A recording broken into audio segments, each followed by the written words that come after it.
ಸೈಟ್ಗಳಲ್ಲಿ ದೇವರಿದ್ದರೆ ಕೊಡ್ಬೋದಾ ತಗೋಬೋದಾ? ನೋಡಿ, ದೇವರಿಲ್ಲದ ಜಾಗ ಯಾವುದಿದೆ? ಭಗವಂತ ಸರ್ವವ್ಯಾಪಿ.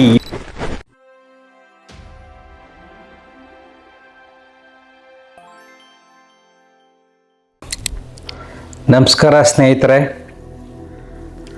ನಮ್ಮ ಹ್ಯಾಪಿ ಲೈಫ್ ಯೂಟ್ಯೂಬ್ ಚಾನಲ್ ಒಬ್ಬರು ಪ್ರಶ್ನೆ ಕೇಳಿದ್ದಾರೆ, ಸೈಟ್ಗಳಲ್ಲಿ ದೇವರಿದ್ದರೆ ಕೊಡ್ಬೋದಾ ತಗೋಬೋದಾ, ಕೆಟ್ಟದಾಗುತ್ತಾ ಅಂತ.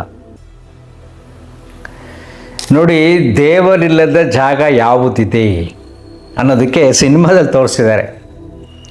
ಭಕ್ತ ಕುಂಬಾರ ಸಿನಿಮಾದಲ್ಲಿ ನೋಡಿ, ಒಬ್ಬ ಸನ್ಯಾಸಿ ಇರ್ತಾರೆ, ಅವನು ಮಲಗಿರ್ತಾನೆ. ನಾನೇ ಆಧ್ಯಾತ್ಮಿಕ ಸಾಧಕ ಅಂತ ಅವನಿಗೆ ಅಹಂಕಾರ ಇರುತ್ತೆ. ಸೊ ಅವನ ಅಹಂಕಾರವನ್ನು ತೆಗಿಬೇಕು ಅಂತ ಅವರು ಯೋಚನೆ ಮಾಡ್ತಾರೆ. ಗುರುಗಳು ಬರ್ತಾನೆ. ಸೊ ದೇವ್ರ ಬಗ್ಗೆ ಮಾತಾಡಿದಾಗ ಅವನು ಶಿವಲಿಂಗದ ಮೇಲೆ ಕಾಲಿಟ್ಕೊಂಡು ಮಲಗಿರ್ತಾನೆ. ಅವನು ಕೇಳ್ತಾನೆ, ಏನು ದೇವ್ರ ಮೇಲೆ ಕಾಲಿಟ್ಕೊಂಡು ಮಲಗಿದ್ದೀರಾ ಅಂತ. ಆಗ ಆಯ್ತಪ್ಪ, ದೇವ್ರು ಎಲ್ಲಿಲ್ವೋ ಅಲ್ಲಿ ನಾನು ಕಾಲನ್ನು ಎತ್ತಿಡು ಅಂತ ಹೇಳ್ತಾನೆ. ಆಗ ಕಾಲು ಎತ್ತಿಟ್ಟವೆಲ್ಲ ಶಿವಲಿಂಗ ಇರುತ್ತೆ, ಎಲ್ಲ ಕಡೆ ಶಿವಲಿಂಗ ಇರುತ್ತೆ. ಆವಾಗ ಅವನಿಗೆ ಅರ್ಥ ಆಗುತ್ತೆ, ಗುರುಗಳು ತೋರಿಸ್ತಾರೆ. ಸೊ ಭಗವಂತನಿಲ್ಲದ ಜಾಗವಿಲ್ಲ ಅಂತ. ಸೊ ನಿನ್ನ ಅಹಂಕಾರ ಅಳಿಸಿದಾಗ, ಸತ್ಯದ ಅರಿವಾದಾಗ ಮಾತ್ರ ದೇವರು ಎಲ್ಲಿದ್ದಾನೆ, ಹೇಗಿದ್ದಾನೆ, ಅವನಿಗೇನು ಮಾಡಬೇಕು, ಅವನಿಗೇನು ಬೇಕು, ನಾನೇನು ಕೊಡ್ತಾ ಇದ್ದೀನಿ ಅನ್ನೋದು ನಿಮ್ಗೆ ಅರ್ಥ ಆಗತ್ತೆ. ಈಗ ಸೈಟ್ನಲ್ಲಿ ದೇವರಿದ್ದರೆ, ನಿಮ್ಮ ಮನೆ ಕಟ್ಟಕ್ಕೆ ತೊಂದರೆ ಆದರೆ ದೇವ್ರನ್ನ ತೆಗೆದು ಬೇರೆ ಕಡೆ ಇಟ್ಟರೆ ಆಯಿತು, ಇಲ್ಲ ಯಾವ್ದಾರ ಕಾಡಕ್ಕೆ ತೊಗೊಂಡೋಗಿ ಹಾಕಿದ್ರೆ ಆಯಿತು, ಅಥವಾ ನದಿಗೆ ಬಿಟ್ಟರೆ ಆಯಿತು, ಸೈಟ್ ಕ್ಲಿಯರ್ ಆಯಿತು. ನಿಮಗೆ ತೊಂದರೆ ಇದ್ದರೆ ಇಟ್ಕೊಳ್ಳೋದಾದರೆ ಇಟ್ಕೊಳ್ಳಿ. ಸೊ ದೇವರು ಆ ಸ್ಥಳದಿಂದ ತೆಗೆಯುವುದರಿಂದ ನಿಮಗೆ ಕೆಟ್ಟದಾಗಲ್ಲ. ಯಾಕೆಂದರೆ ಮನುಷ್ಯನ ಮನಸ್ಸಿನಲ್ಲಿ ಚಿಂತನೆ ಮಾಡುವ ರೀತಿ, ಯೋಚಿಸುವ ರೀತಿ ದೇವರು ಅಲ್ಲ. ಭಗವಂತ ಸರ್ವವ್ಯಾಪಿ ಈ ಪದವನ್ನು ಕೇಳ್ತೀರಿ. ಅವನನ್ನು ಯಾರೂ ಕಂಟ್ರೋಲ್ ಮಾಡೋಕ್ಕೆ ಸಾಧ್ಯ ಇಲ್ಲ. ಅವನ ಮುಂದ್ಗಡೆ ಯಾರು ಬಿಸ್ನೆಸ್ ಮಾಡೋಕ್ಕೆ ಸಾಧ್ಯ ಇಲ್ಲ. ನಾನು ಇಷ್ಟು ಕೊಡ್ತೀನಿ, ನೀನು ಇಷ್ಟು ಕೊಡು ಅಂತ ಕೇಳುವುದು ವ್ಯಾಪಾರದ ಪೂಜೆ ದೇವರಲ್ಲ. ಈ ಸತ್ಯ ಅರ್ಥ ಮಾಡ್ಕೊಳ್ಳಿ. ಸೈಟಲ್ಲಿ ದೇವರಿದ್ದರೆ, ನಿಮಗೆ ನಂಬಿಕೆ ಇದ್ದರೆ ಪೂಜೆ ಮಾಡಿ ತಗೊಂಡೋಗಿ ಕಾಡಿಗೆ ಹಾಕಿ ಅಥವಾ ನದಿಗೆ ಹಾಕಿ ಮುಗಿದೋಯ್ತು. ಕಲ್ಲಿಟ್ಟಿರ್ತಾರೆ, ದೇವರನ್ನ ಒಂದು ಕಲ್ಲಿಟ್ಟಿರ್ತಾರೆ. ಅದೊಂದು ಚಿಕ್ಕದಾಗಿ ಯಾವುದೋ ಒಂದು ಗುಡಿ ಕಟ್ಟಿರ್ತಾರೆ.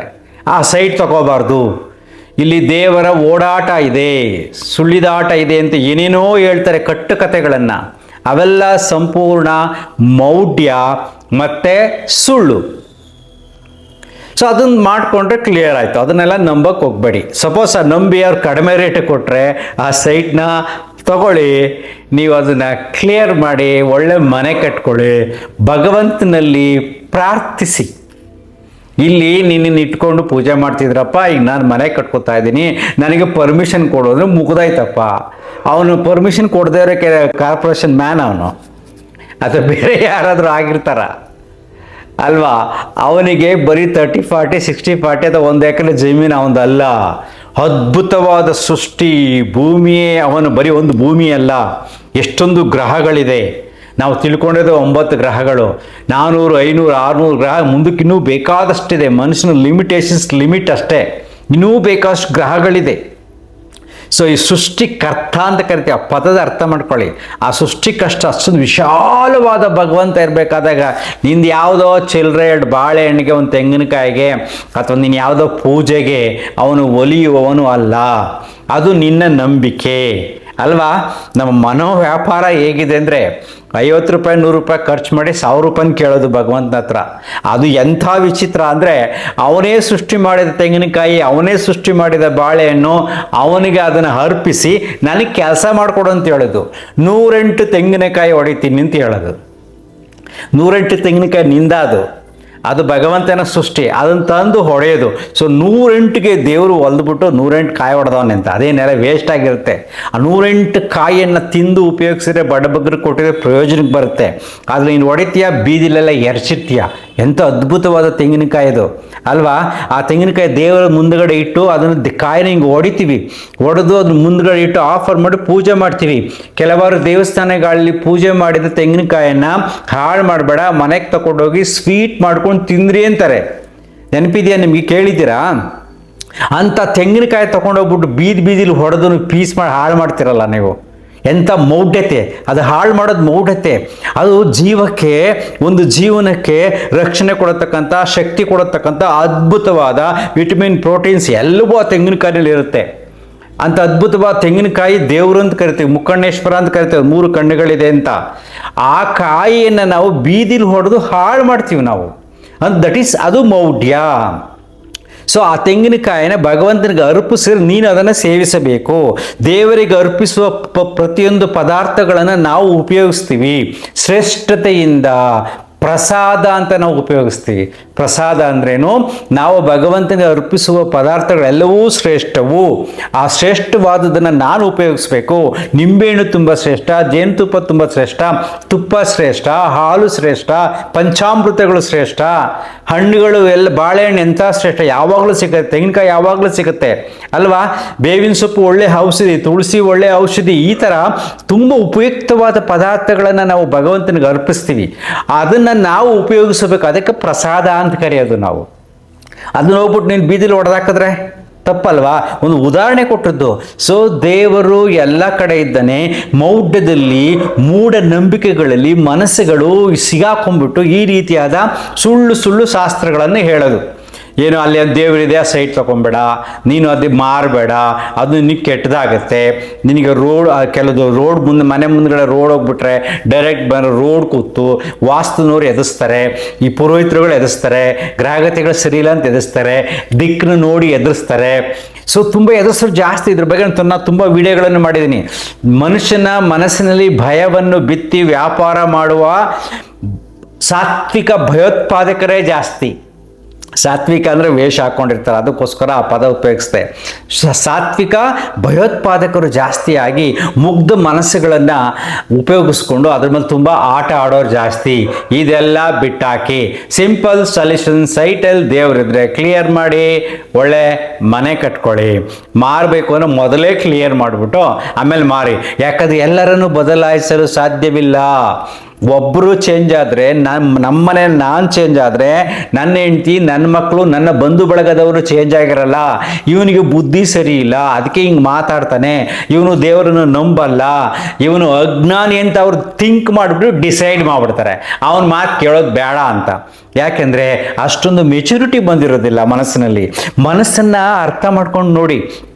ಎಲ್ಲರಿಗೂ ಫಿಸಿಕ್ಸ್ ಅರ್ಥ ಆಗಲ್ಲ, ಎಲ್ಲರಿಗೂ ಕೆಮಿಸ್ಟ್ರಿ ಅರ್ಥ ಆಗಲ್ಲ, ಹಿಸ್ಟ್ರಿ ಓದೋನಿಗೆ ಸೈನ್ಸ್ ಅರ್ಥ ಆಗುತ್ತಾ, ಸೈನ್ಸ್ ಓದೋನಿಗೆ ಬೇರೆದು ಅರ್ಥ ಆಗುತ್ತಾ, ಮೆಕ್ಯಾನಿಕ್ಸ್ ಅರ್ಥ ಆಗುತ್ತಾ. ಸೊ ಸೀಮಿತವಾದ ಬುದ್ಧಿಯ ಮಟ್ಟದಲ್ಲಿ ವ್ಯಕ್ತಿಗಳ ಬೆಳವಣಿಗೆ ಆಗಬೇಕಾದಾಗ, ವ್ಯಕ್ತಿಗಳ ಬದುಕು ಸಾಗುವಾಗ, ಆ ಬದುಕಿನಲ್ಲಿ ಕೆಲವಾರು ಚಿಂತನೆಗಳು, ಸತ್ಯಗಳು ಜನಕ್ಕೆ ಅರ್ಥ ಆಗೋದಿಲ್ಲ. ನೀವು ಅರ್ಥ ಮಾಡ್ಸಕ್ಕೆ ಹೋಗಬೇಡಿ. ಸೊ ಅದಕ್ಕೆ ಏನು ಮಾಡಬೇಕು? ಸದ್ಯಕ್ಕೆ ಕೆಲವು ಯುಕ್ತಿಗಳನ್ನು ಉಪಯೋಗಿಸಿ ಸಮಸ್ಯೆಗಳನ್ನು ಬಗೆಹರಿಸ್ಕೋಬೇಕು. ಓಕೆಪ್ಪ, ನೀವು ಮನೆಯವ್ರ ಪೂಜೆ ಮಾಡ್ಬೇಕು, ಅದು ಮಾಡಬೇಕು ಅಂತಾರೆ. ಖರ್ಚಾಗೋದೆಷ್ಟು? 1,500 ರೂಪಾಯಿ, ಒಂದು 5,000 ರೂಪಾಯಿ ಖರ್ಚು ಮಾಡು. ನೀನು ಮಾಡೋದೇ ಬೇಡ ಅಂದರೆ ಮನಸ್ಸಿನಲ್ಲಿ ದ್ವಂದ್ವ ಸ್ಟಾರ್ಟ್ ಆಗುತ್ತೆ, ಜಗಳ ಸ್ಟಾರ್ಟ್ ಆಗುತ್ತೆ, ಮನೆಯಲ್ಲಿ ನೆಮ್ಮದಿ ಇರೋದಿಲ್ಲ. ಯಾಕೆಂದರೆ ಅವ್ರಿಗೆ ಇನ್ನೂ ಜ್ಞಾನ ಬಂದಿರೋದಿಲ್ಲ, ಸಾಧನೆ ಮಾಡಿರೋದಿಲ್ಲ. ಹೀಗೆ ಹೊಂದಾಣಿಕೆ ಮಾಡ್ಕೊಂಡು ಹೋಗಬೇಕು. ಆ ಸೈಟಿರ್ತಕ್ಕ ದೇವರನ್ನು ಕ್ಲಿಯರ್ ಮಾಡಿ, ಇಲ್ಲವೇ ಇಲ್ಲ ಅಂದ್ಬಿಟ್ಟು ಬೇರೆಯವ್ರು ಮಾರಿ ಅವ್ರಿಗೇನು ಕೆಟ್ಟದಾಗಲ್ಲ. ನೀವು ತಗೊಂಡ್ರು ಕೂಡ ನಿಮಗೇನು ಕೆಟ್ಟದಾಗಲ್ಲ. ಯಾಕೆಂದರೆ ನಾನು ಯೋಚಿಸುವ ರೀತಿಯಲ್ಲಿ ದೇವರಿಲ್ಲ. ತುಂಬ ಸಿಲ್ಲಿತನ ಇದೆ. ಸೊ ದೇವಸ್ಥಾನಗಳು ಇವೆಲ್ಲವೂ ಇರೋದು ಅಲ್ಲಿ ಮನಸ್ಸಿನಲ್ಲಿ ಬರ್ತಕ್ಕಂಥ ದ್ವಂದ್ವಗಳನ್ನು, ಗೊಂದಲಗಳನ್ನು ಹೊರಗಡೆ ಹಾಕಿ ಮನಸ್ಸಿನಲ್ಲಿ ಶಾಂತಿಯನ್ನು ಪಡೆಯುವ ಧ್ಯಾನ ಕೇಂದ್ರಗಳು. ಭಕ್ತಿ ಅಂದರೆ ಎಲ್ಲವನ್ನು ಭಗವಂತನಿಗೆ ಅರ್ಪಿಸಿ ಮನಸ್ಸನ್ನು ಸಂಪೂರ್ಣವಾಗಿ ಖಾಲಿ ಮಾಡಿ ನೆಮ್ಮದಿಯಾಗಿರೋದು. ಯಾಕಂದರೆ ಎಲ್ಲ ಸಮಸ್ಯೆಗಳನ್ನು ಬಗೆಹರಿಸಿ ನೆಮ್ಮದಿಯಾಗಿರೋಕ್ಕೆ ಸಾಧ್ಯ ಇಲ್ಲ. ಸಮಸ್ಯೆ ಇಲ್ಲದ ಯಾವ ಯುಗವೂ ಇಲ್ಲ ಅಲ್ವಾ? ಯೋಚನೆ ಮಾಡಿ ನೋಡಿ. ಎಲ್ಲ ಯುಗದಲ್ಲೂ ಕೂಡ ಸಮಸ್ಯೆಗಳಿತ್ತು, ಎಲ್ಲ ಸಮಸ್ಯೆಗಳು ಯುದ್ಧದಲ್ಲಿ ಕೊನೆಯಾಯಿತು. ಈಗ ಕಲಿಯುಗದಲ್ಲೂ ಕೂಡ ಯುದ್ಧಗಳು ಶುರುವಾಗಿದೆ. ಯಾವಾಗ ಏನಾಗುತ್ತೋ ಗೊತ್ತಿಲ್ಲ. ಸಮಸ್ಯೆಯೇ ಸೃಷ್ಟಿಯ ಮೂಲ. ಸೊ ನೀವು ಅದನ್ನು ಅರ್ಥ ಮಾಡ್ಕೊಳ್ಳಿ. ಸೊ ದೇವಸ್ಥಾನಕ್ಕೆ ಹೋದರೆ ಎಲ್ಲವೂ ಬಗೆ ಹರಿಯೋದಿಲ್ಲ. ಮನಸ್ಸು ಖಾಲಿ ಮಾಡ್ಕೋಬೇಕು, ನೆಮ್ಮದಿಯಾಗಿರಬೇಕು, ನನ್ನ ಕೆಲಸ ನಾನು ಮಾಡ್ಕೊಂಡು ಹೋಗಬೇಕು. ಆಗ ಪ್ರಕೃತಿ ಏನಿದೆಯೋ ಈ ಸೃಷ್ಟಿಯ ಶಕ್ತಿ ನಿನಗೆ ಸಹಾಯ ಮಾಡುತ್ತೆ. ಅಂದರೆ ಸೃಷ್ಟಿಯ ಶಕ್ತಿ ಅಂದರೆ ಪ್ರಾಣಶಕ್ತಿ. ಅದನ್ನು ಪ್ರಾಣಾಯಾಮಗಳು ಮಾಡಿ ಉಸಿರಾಟವನ್ನು ಗಮನಿಸಿ ಉಪಯೋಗಿಸ್ಕೊಂಡ್ರೆ ಮನಸ್ಸು ಶಾಂತವಾಗುತ್ತೆ ಅಲ್ವಾ. ಈ ನೀರನ್ನು ಸರಿಯಾಗಿ ನಾವು ಉಪಯೋಗಿಸ್ಕೊಂಡ್ರೆ ಆರೋಗ್ಯ ಚೆನ್ನಾಗತ್ತೆ. ಈ ಭೂಮಿಯನ್ನು ಸರಿಯಾಗಿ ಉಪಯೋಗಿಸ್ಕೊಂಡು ಒಳ್ಳೆ ತರಕಾರಿಗಳನ್ನು ಸೇವನೆ ಮಾಡಿದ್ರೆ ಆರೋಗ್ಯ ಚೆನ್ನಾಗಿರುತ್ತೆ. ಆಕಾಶ ತತ್ವ, ಈ ಪಂಚಭೂತಗಳನ್ನು ನೀವು ಅರ್ಥ ಮಾಡ್ಕೊಳ್ಳಿ. ಆಗ ಮಾತ್ರ ಮನಸ್ಸು ಶಾಂತವಾಗುತ್ತೆ, ಬೇಡಿಕೆ ಕಡಿಮೆ ಆಗುತ್ತೆ, ಜ್ಞಾನ ವೃದ್ಧಿ ಆಗುತ್ತೆ. ಯಾವುದನ್ನು ಅರ್ಥ ಮಾಡ್ಕೊಂಡಾಗ ನನ್ನ ಇರುವಿಕೆಗೆ ಕಾರಣವಾದ ಪಂಚಭೂತಗಳೇ ಅದೇ ನಿಜವಾದ ದೇವರು. ಬೇರೆಲ್ಲವೂ ನಾವು ಮಾಡ್ಕೊಂಡಿರ್ತಕ್ಕಂಥದ್ದು ಮನಸ್ಸನ್ನು ಕಂಟ್ರೋಲ್ ಮಾಡೋಕ್ಕೆ. ಜನಗಳಿಗೆ ಎಲ್ಲರಿಗೂ ಜ್ಞಾನ ಬಂದಿರೋದಿಲ್ಲ, ಎಲ್ಲರೂ ಜ್ಞಾನ ಹೇಳಿದ್ರೆ ಅರ್ಥನೂ ಆಗೋದಿಲ್ಲ. ಅಂಥವ್ರನ್ನ ಕಂಟ್ರೋಲ್ ಮಾಡೋಕ್ಕೆ ಕೆಲವರು ಪದ್ಧತಿಗಳನ್ನು ಮಾಡ್ಕೊಂಡಿದ್ದಾರೆ. ಆದರೆ ಆ ಪದ್ಧತಿಗಳನ್ನು, ಆ ಆಚಾರ ವಿಚಾರಗಳನ್ನು ಕೆಲವರು ಸಾತ್ವಿಕ ಭಯೋತ್ಪಾದಕರು, ವ್ಯಾಪಾರಿಗಳು ಮುಗ್ಧ ಮನಸ್ಸುಗಳನ್ನು ಉಪಯೋಗಿಸ್ಕೊಂಡು ಹಣ ಮಾಡ್ತಿದ್ದಾರೆ ಅಷ್ಟೇ. ಡೋಂಟ್ ವರಿ, ಬಿ ಹ್ಯಾಪಿ, ಅಂತರ್ಮುಖಿ ಸದಾ ಸುಖಿ. Thank you.